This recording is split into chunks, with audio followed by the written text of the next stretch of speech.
I think this first story is one that we do need to talk about here, and that is the Patriots did not trust / have not yet trusted, because they've got one more game to go, their rookie running back TreVeyon Henderson in the playoffs. And I mean, this was something that I pointed out to you last week, Boone, that the usage for these two backs is very, very stark, and it only grew in the gap here in the conference championship game. So far through three playoff games, Ramondre Stevenson, 72.4% of the snaps. TreVeyon Henderson, just under 29%.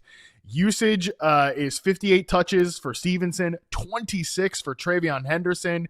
Yards from scrimmage is 280 to Ramondre Stevenson, 64 for TreVeyon Henderson. And man, he played what? He had 3 touches in the conference championship games, did TreVeyon Henderson. So when we're doing rankings, projections, all that stuff, if you're cutting this thing off at week 17 in the regular season, I think you're missing some pretty important performances, provided, of course, we don't see next week Henderson go crazy in the Super Bowl. Yeah, it's not ideal from the standpoint of me talking him up as a potential breakout candidate next year, but I don't think it's like a complete death sentence on that happening either. Maybe I was a little aggressive. I ranked him as like a fringe kind of low end RB1 in my early 2026 rankings. And that's, based on the talent that he is, based on where they drafted him, that home run hitting ability. And we saw him do it this year at times. Now, some of those games Stevenson wasn't around, but even if you look like late in the season, he was still performing pretty well when Stevenson did come back, had over 80 scrimmage yards or multiple touchdowns in 5 of their last 6 games together in the regular season. That counts week 18, but obviously not those playoff stats that you're bringing up. I think it's important to factor in who have they played, right? The Chargers, the Texans, and the Broncos. 3 of the toughest run defenses out there, all top 8 in terms of fewest rushing yards allowed. I know weather was a factor a little bit in some of those games too, right? So I think the Patriots have leaned on the guy that they trust more, the veteran presence, and it makes you wonder, would Henderson have even had those big like breakout performances this year if Stevenson had just stayed out there the whole season? Maybe not. Maybe, if that injury didn't occur, none of that would have occurred. But still, we did see those flashes. We did see him in that lead back role. We did see the upside. So I think all of that's still positive. It's all still there. And yet I will also point out, I always bring up the Jahmyr Gibbs kind of rookie, trajectory, and how in that first season he was splitting time, still putting up good per game numbers. And in his first playoff appearance, the numbers, his production was there. He had a little bit of production versus Henderson, who's done barely anything, but still 2 of those 3 playoff games that he had in his rookie season, David Montgomery was the one that was out snapping him in those games. David Montgomery, they were trusting him in important situations. So you still look back and you go, okay, like it's understandable that we, are scared of this. It's understandable that right now it looks like Stevenson is the clear lead back. And yet I do think there's a chance, based on what we saw at the end of the regular season, that we get to the Super Bowl, we see Henderson take on a bigger role, or at least get back to something close to 50-50, 60-40. We see him make some big plays in better weather. I think we could see that happen here. And as he continues in his career, they give him more. They begin trusting him more, a full off season with the team, and we see him eventually take on the lead back role. But yeah, this is not good. I do have to bump him down in my next rankings update. I'll have to have him down more in the RB2 range, and he's a riskier RB2 because of this. Yeah, I think that's the thing. I never want to bury young players and think like, oh, what they showed us in their rookie year, even their second seasons, this is like all they can do. Of course, young players can get better. And I think that's the thing with TreVeyon Henderson is we have to see that he's gotten better, and get some signs in the offseason that he's gotten better. It's so funny that one of the things that made him such an appealing draft prospect, and if you listen to this show in the last draft season, and we had on tons of evaluators, basically everybody's conclusion about TreVeyon Henderson was, oh, he's like one of the best pass blocking backs to ever come into the NFL out of college football. And like, this is just one number, but I've just been looking at it more and more lately. But, and obviously people have their feelings about PFF grades, and I get it, but we're just trying to get into the ballpark of it. But among running backs in the regular season who had at least 40 pass blocking reps, he was the third worst graded pass blocker. Ramondre Stevenson was the third best. It's just, and that's typical, right? That's typical of rookie running backs. By the way, the worst one is Amarion Hampton. Kyle Monungai, another rookie that we really like, Ashton Genty, like all of these guys are lower. It's getting used to the speed of the game. That's something that Henderson can get better at. And that's sort of the things that we need to see from him and hear about him in the offseason is like, oh, he really grew in this way. Because, yeah, I mean, we're always hoping, even if you are giving the Jahmyr Gibbs comp, I think, not to speak for you, Boone, but it's kind of like you're hoping he's a Bud Light version of Jahmyr Gibbs. And that was certainly a guy that, it took a minute for that to truly fully flip. Yeah, for sure. And I think if we're looking at this just from like a fantasy standpoint, from a drafting standpoint, it could be a good thing, Harmon, because this could actually take a little wind out of his sails, maybe lower that ADP, because that was one of the problems this year, right? We were overpaying in drafts to kind of chase that potential upside, and it ended up being a mistake, right? He did come through for one portion of the season, but wasn't really that great starter until we got into the second half and down the stretch and until Stevenson missed some time. So maybe this brings down the ADP a little bit and we don't have to overpay. We can get him at a little bit better of a price here, and then hopefully we can see him earn that trust of the coaching staff and eventually step up and start to be that better fantasy asset moving forward. Yeah, and last thing too, I think that one thing the playoffs has reminded us about this Patriots team, because they haven't exactly looked great in the playoffs. They're going to the Super Bowl. I'm not one of these like, well, the schedule, like they're going to the Super Bowl. This has been an awesome season for the Patriots, but it's just been a reminder that this whole team, especially on offense, can be better next season from what they were this year. Even though they ran super hot, their record's great. Drake May was awesome. I think that the offense could take another step next year, and obviously part of that would be TreVeyon Henderson getting a little bit of boost there. So I agree with you. I think that it can be actually a good thing if it keeps the ADP depressed. Let's go to the next one here, and it's along a similar vein. The Broncos also don't seem to trust their rookie running back here, RJ Harvey.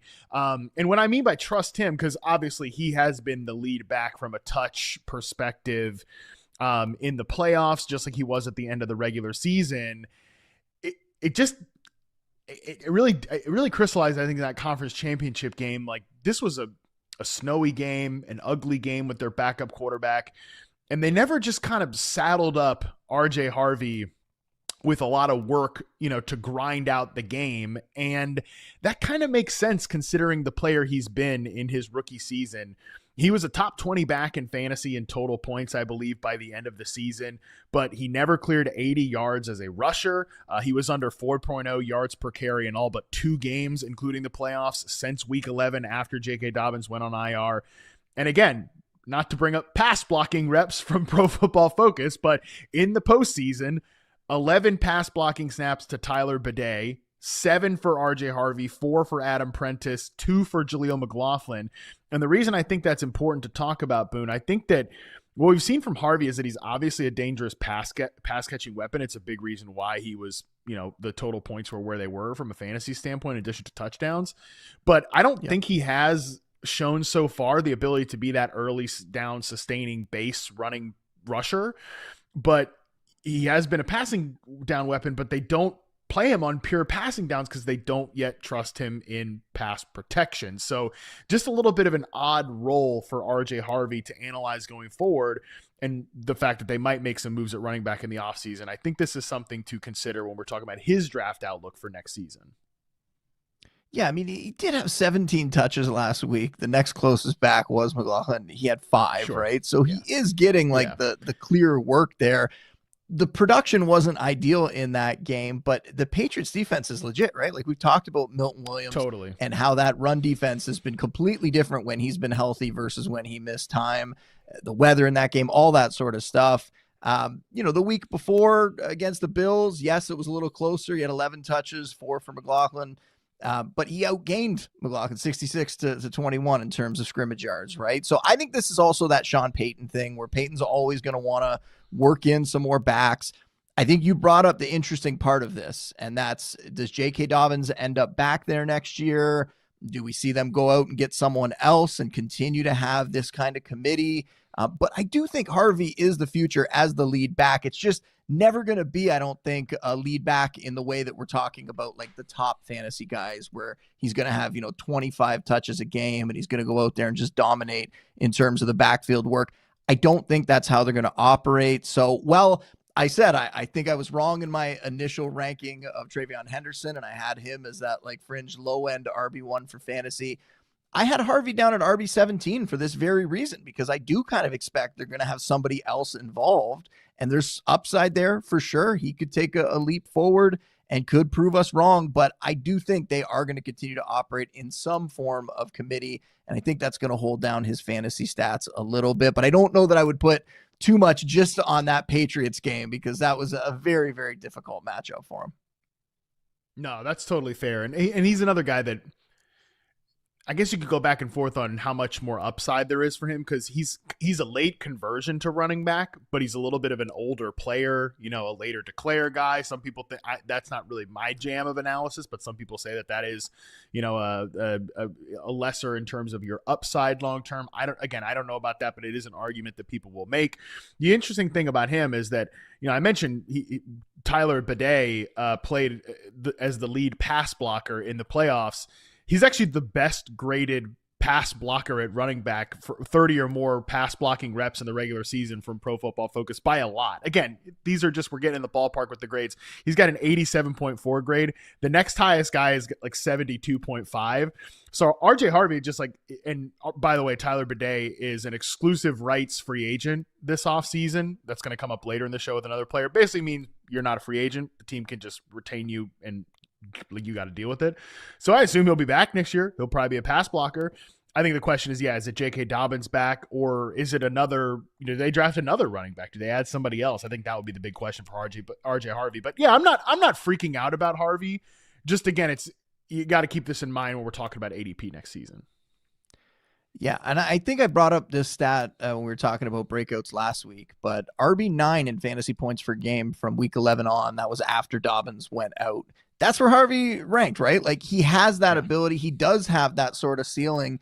And even when Dobbins was still out there, he had 2 top 10 weekly finishes. He showed some explosiveness. He showed some big playability. Like, there is a lot to like there. I don't want to, go too negative about him, because he had tougher matchups in the playoffs and, had this game, obviously, we're talking about where, not the biggest performances. He's not leading them to these victories necessarily. I still think we did see when Dobbins went down, that ceiling is there for him, but we have to watch and see what they do this offseason and whether they get someone else. And I do think there will be someone else, but I think moving into next season, it's going to be someone else in that number 2 role, not taking over the number 1 role and bumping him back down. All right, third thing that matters from the playoffs for fantasy next season, and this is more concrete because it's an injury situation. George Kittle, and yet we don't know if it's concrete, as we'll talk about. I was going to say, I don't know if this is concrete at all. He tore his Achilles deep into the season. He tore his Achilles in the playoff. He missed the playoffs, obviously. But still, I'd say that matters going forward. So, tore his Achilles deep into the season. We didn't see him in the playoffs. What does this mean? What does this mean here, Justin Boone? That's the question. He tears it in the wild card round. He doesn't play in the divisional, so it happens in the postseason. I'm clearly getting confused here because time has lost all meaning. But again, tears it in the wild card round, doesn't play in the divisional. But some Twitter doctors, and again, I wish I actually had more. I don't know if you have more concrete stuff here, but I have it. Yeah. Okay, you do. So go. I'll shut up and you talk. Well, I'll say first, when I did my initial, very early 2026 rankings, I put them out right after he got injured that weekend, right? So I had that in mind. I did not even rank Kittle in redraft because I thought Achilles tear at this point in the year, he's going to come back super late in the season. And listen, he still might, but we at least have some caveats to talk about here. If he comes back really late in the season, are you going to draft him that high? Are you going to really hold on to him that long? Now, it sounds like there is some potential positive news here. Now, that sounds weird when you're talking about an Achilles tear, but apparently most Achilles tears impact the lower part of the Achilles, right? So apparently those are the bad ones. Those are the ones where they have to do a ton of work and it takes much longer I'm trying to like make it as simple as I can here. I'm not going to go into the, in-depth injury analysis. I am not going to sit here and pretend to be a doctor by any means, Harmon. But the way I understand it, and it was actually Kittle that talked about this himself, that they are really excited about this because the injury, actually, it's a clean tear and it's higher up. And apparently when it's higher up, according to Kittle, that is better. They don't have to drill into the heel where they're going to have to repair it. That's actually, there's more blood flow in that region, so that makes recovery faster as well. Jeff Mueller, who is an injury analyst and a very good one over at Destination Devy, he seems to think now that Kittle has a shot to play in week 1. I would be shocked if that's the case, but I am not here to question him or anyone that does great work when it comes to the injury stuff. But a normal Achilles would have put him out basically until sometime in November. Since this is the quote-unquote better kind, he does have a shot to come back before November. He talked about that. He said he thinks he can come back before then. We know Kittle is like a wild man. He's going to do everything he possibly can. I think the team would be smart to probably slow that process down and to not rush back a guy who's going to be 33, I think, during the season this year. In October. Yeah, you don't want to rush back that guy from a really serious injury, even if it is the better version of it, right? So I would be surprised if he's out there week 1, but this definitely makes it sound like he will be back early enough that he'll have a chance to make that fantasy impact to the point where I'm going to have to put him back in my rankings. And I think we might be talking about putting him in the rankings as like a fringe, like low end tight end 1, high end tight end 2. We kind of see a drop off. You get to like that Dalton Kincaid, Kyle Pitts kind of range. You start to kind of fall off into like the Dallas Goddards of the world and whatnot. I think he's now in that mix because we know how good George Kittle can be. And if he comes back and can get back, let's say he's close to full health by like mid-season even. Let's give him that huge grace period. Let's say it is like, some point in October, late October, you have him for the back half of the year. I'm a little more interested, and I potentially would be willing to draft him and throw him in an IR spot. But yeah, there's going to be a lot to figure out. We're going to have to monitor this throughout the offseason. But at least now we can say it seems like he is going to play next season, and it seems like there's a chance he could be back in the first half of the year, which would change things in terms of the fantasy landscape.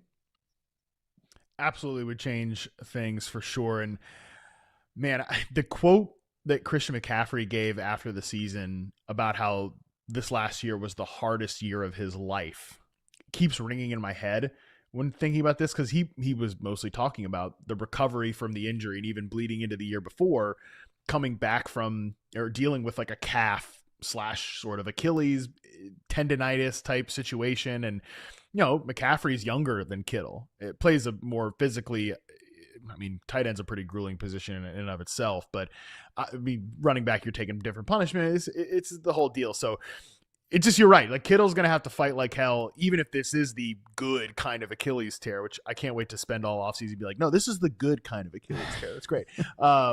Even if it's the good kind, he's going to have to fight like hell and rehab like crazy to get back. But the other thing, I think this will impact the Niners' plans in terms of what they bring into the building from a pass catching standpoint. They already have a pretty clear need at receiver.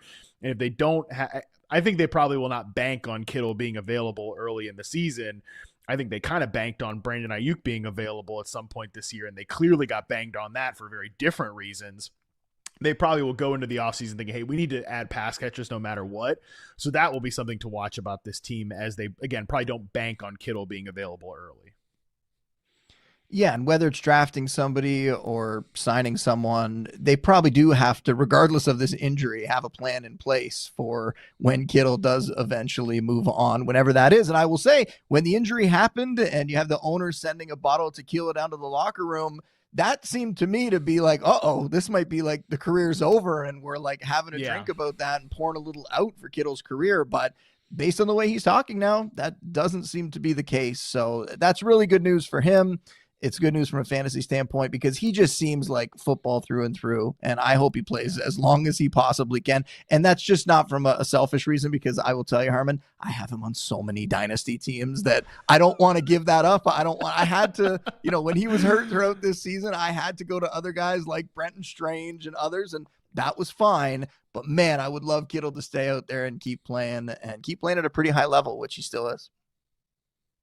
All right, next story, and maybe this one I'm curious how you react to this one because, it might sting you last year, but maybe you feel good about it going forward. Kenneth Walker really shined in a more expanded role, and obviously the role expanded because Zach Charbonnet got hurt in the divisional round early in the game, so Walker was awesome against the Niners. Wasn't quite as crazy from an efficiency standpoint last week as a rusher, but the Seahawks, did a great job not leaving him in a lot of pass blocking situations. He was out in routes a lot. They used him and weaponized him more as a receiver. So again, we saw Kenneth Walker really take a step forward as a player here in the playoffs. And I do think part of that is because he was so fresh and wasn't worn down from the season. He looks like the most explosive player on the field right now.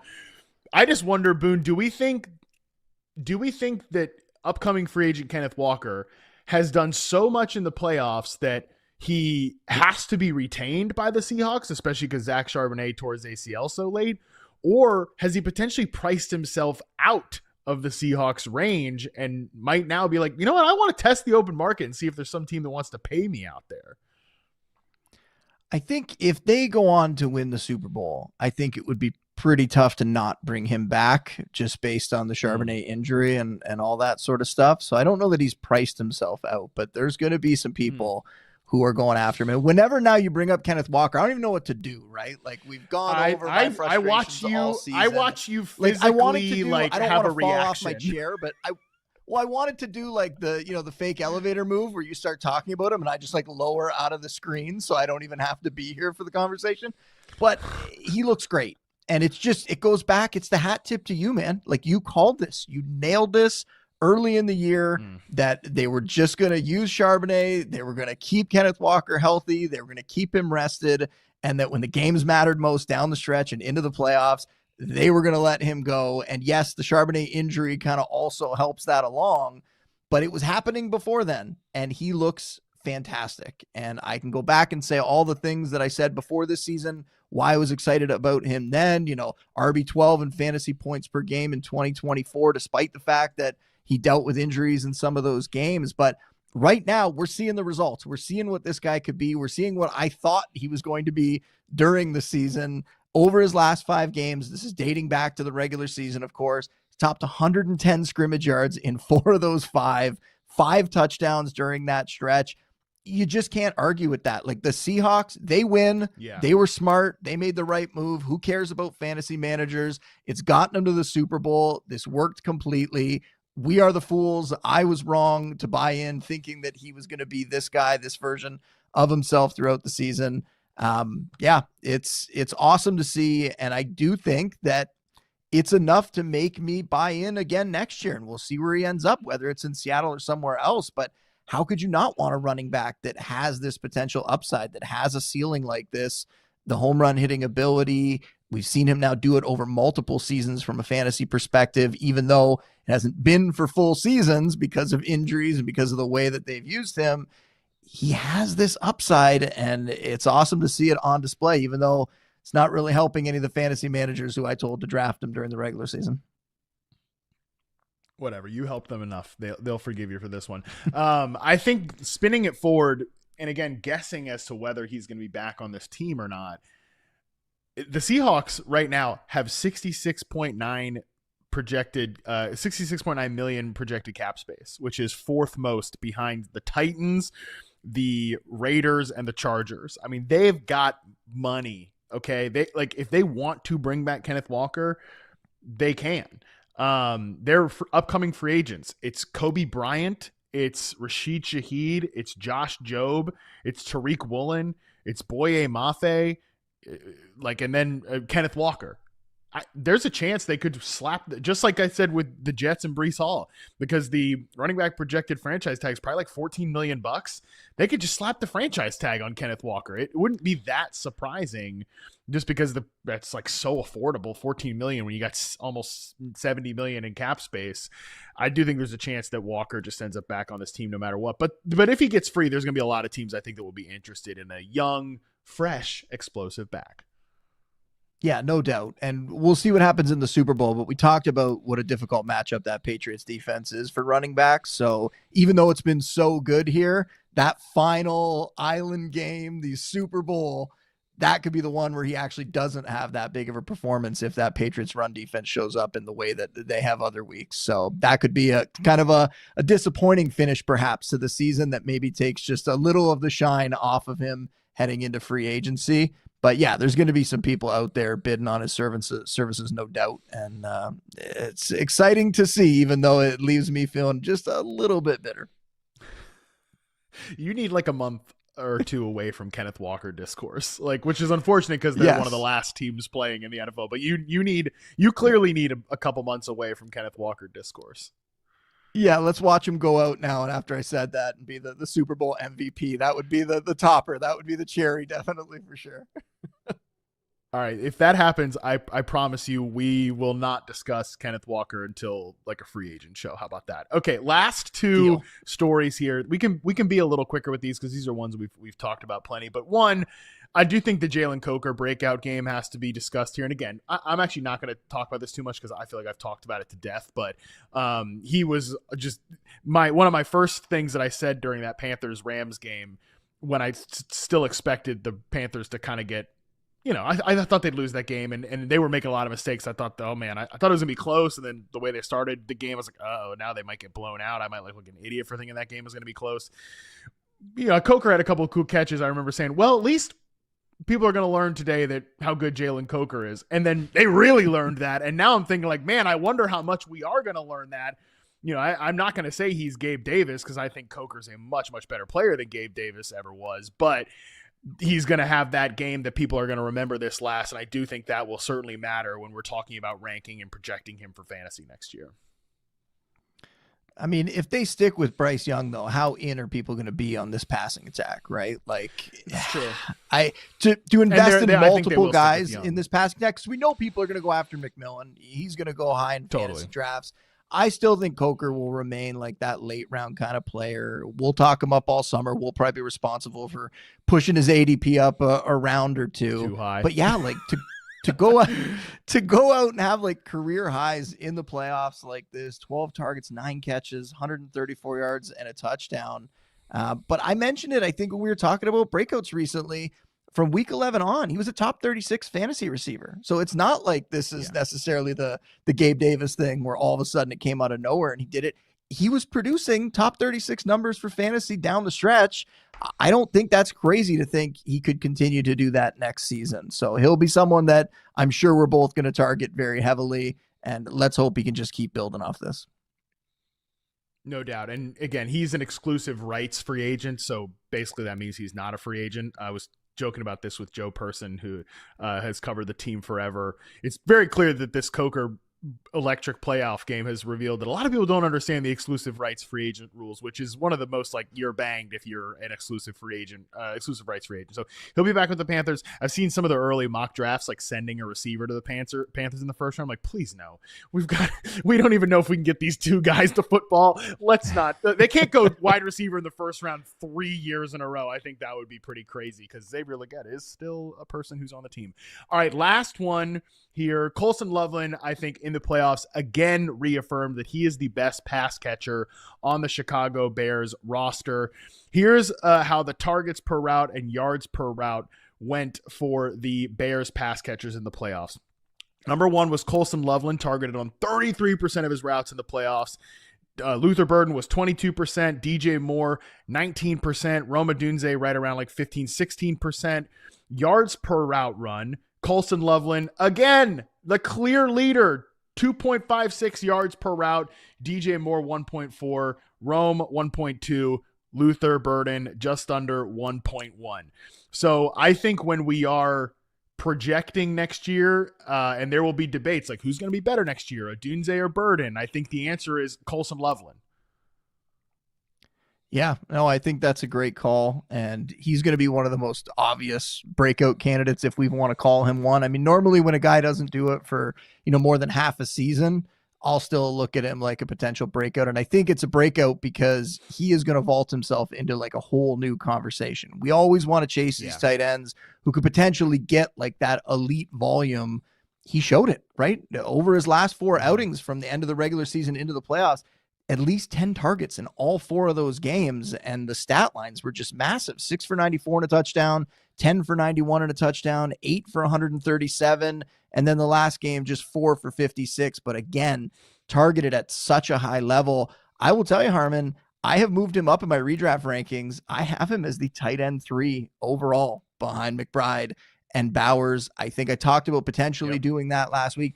That's the way to go. I think he is that kind of talent that you want to chase. I talked him up all year long as a waiver wire pick, just hoping that he could unlock that. And again, another guy that kind of unlocked it fairly late. He had some big games along the way, but now going into next season, there are not going to be many tight ends that you want over him. And we'll just have to see where that ADP slides in. Hopefully not as tight end 3, but I imagine it's going to be very high. I think at worst, you're looking at him as a top 5 guy. Yeah, I bet he ends up as tight end 3, if not tight end 2, depending on what happens with the Raiders coaching staff, quarterback. Obviously, they're going to probably take Fernando Mendoza number 1 overall. But yeah, I'll say this right now. Like, I would rather take Colston Loveland wherever he goes in drafts next year than wherever Trey McBride goes, especially if Trey McBride is going to be like a first-round pick.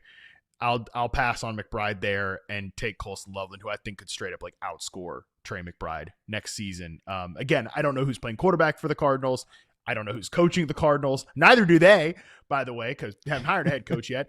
I know that this Bears team is one I want to be invested in. And just because I like Colston Loveland that much doesn't mean I don't still like both those wide receivers. Because I do think DJ Moore will not be on the Bears next year. And I want to be in on the Roma Dunze bounce back when he's healthy. I want to be in on the year 2 Luther Burden potential breakout. But I do think the guy who looks like right now, and this is always tricky with tight ends because I always say this, like most teams don't want to run their offense through a tight end. He's a little bit of a different beast, and he's way better than Sam Laporta. And I think Sam Laporta's a nice player, but Loveland was drafted freaking 10th overall for a reason, and we saw that a lot. So yeah, very much in on all these Bears, but yeah, give me Colston Loveland wherever he goes next year. I'd rather take him at whatever ADP that is, dangerous statement here in January, than wherever the ADP is for Trey McBride.